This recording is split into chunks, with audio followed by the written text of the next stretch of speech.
Puthuppally rubber board ആസ്ഥാനത്തെ സ്വർണ്ണ കവർച്ചയ്ക്ക് പിന്നിൽ ഉത്തരേന്ത്യൻ സംഘമെന്ന സംശയത്തിലാണ് പോലീസ് ഉള്ളത്.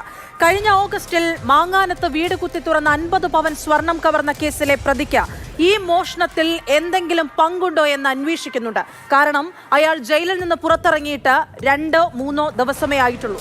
21 പേരടങ്ങുന്ന പ്രത്യേക സംഘമാണ് കേസ് അന്വേഷിക്കുന്നത്. ഒറ്റ രാത്രി കൊണ്ട് 100 പവനും പണവും കവർച്ച ചെയ്ത രീതി ഉത്തരേന്ത്യൻ കവർച്ചാ രീതിയോട് സമാനവുമാണ്. ഏതൊരു കേസിലും നിർണായകമായി മാറുന്ന CCTV ദൃശ്യങ്ങൾ പക്ഷേ ഈ കേസിൽ ഇതുവരെ ലഭിച്ചിട്ടുമില്ല.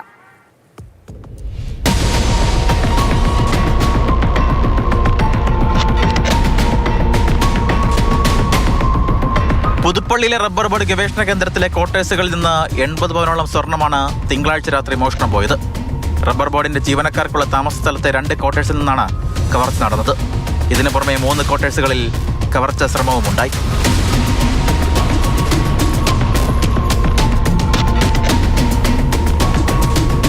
മോഷണത്തിന് പിന്നിൽ ഉത്തരേന്ത്യൻ സംഘമെന്നാണ് പോലീസ് സംശയിക്കുന്നത്.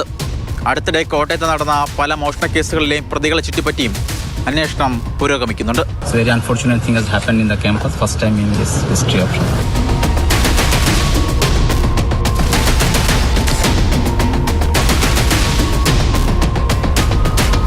വീട് താഴെ കുത്തി തുറന്ന് അകത്ത് കയറിയിട്ടുണ്ട്. അലമാരകൾ തുറന്ന് ഇട്ടിട്ടുണ്ട്. ഒന്നും അലങ്കോലപ്പെടുത്തിയിട്ടില്ല. പണവും ആഭരണവും സ്വർണവും മാത്രമായിരുന്നു ലക്ഷ്യം. ചെറുതായിട്ട് സൗണ്ട് ഒരു 2 മണിക്കും 3 മണിക്കും ഇടയ്ക്കൊരു തട്ടുന്ന മുട്ടുന്ന പോലൊരു സൗണ്ട് കേട്ടു. പട്ടി ശബ്ദം ഉണ്ടാക്കുന്ന കേട്ടു.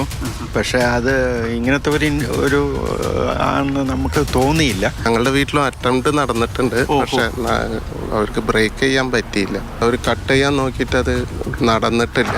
ഞങ്ങൾക്ക് വന്നപ്പോൾ ഡോർ ലോക്ക് ചെയ്ത് അൺലോക്ക് ചെയ്ത് തുറന്നപ്പോഴാണ് അറിയാൻ പറ്റിയത് അതിൻ്റെ ആക്സ ബ്ലേഡിൻ്റെ പാടുണ്ട് 2 സൈഡും കട്ട് ചെയ്ത്.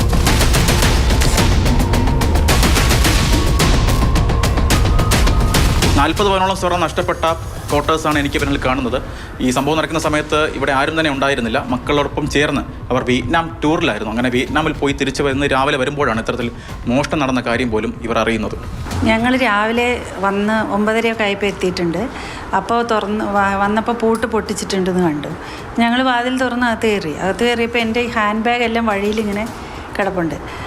അപ്പോൾ എനിക്ക് പെട്ടെന്നൊരു ഇത് തോന്നി. എന്നിട്ട് ഞാൻ നോക്കിയപ്പോൾ ബെഡ്റൂമിലെ അലമാറി കുത്തി തുറന്ന് എല്ലാം വലിച്ച് വാരി താഴെ ഇട്ടിട്ടുണ്ട്. അപ്പോൾ എനിക്ക് മനസ്സിലായി എല്ലാം പോയി. ഞങ്ങൾ 25 വർഷമായിട്ട് താമസിക്കുന്നതായിട്ട് ഇവിടെ വാതിൽ തുറന്നിട്ട് കിടന്നാലും ഒരു കുഴപ്പമുണ്ടായിരുന്നില്ല. ഒരു മുട്ടുസൂചി ആരും എടുക്കില്ല.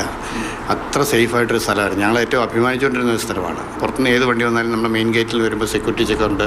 അവിടെ എഴുതി വെച്ചിട്ടേ പോരാൻ പറ്റുള്ളൂ. ബന്ധുക്കൾ വന്നാൽ പോലും അവരുടെ സൈൻ മേടിച്ചിട്ട് കയറ്റുള്ളായിരുന്നു. അപ്പോൾ അത്രയും സേഫായിട്ടുള്ളൊരു സ്ഥലമായിരുന്നു. ഇങ്ങനെ സംഭവിച്ചത് വളരെ എന്താ പറയുക, ഒരിക്കലും പ്രതീക്ഷിക്കാത്തൊരു സംഭവമായിരുന്നു. ഇതാണ് പുതുപ്പള്ളി റബ്ബർ ബോർഡ് ആസ്ഥാനത്തിൻ്റെ മുൻഭാഗം.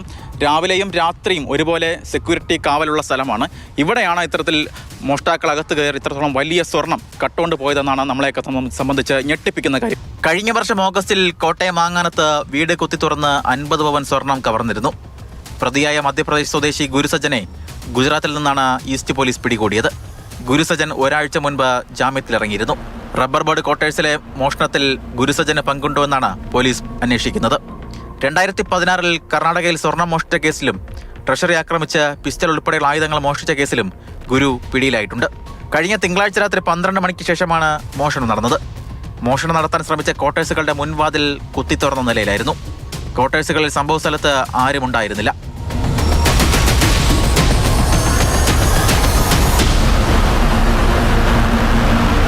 മാതൃഭൂമി ന്യൂസ്, കോട്ടയം.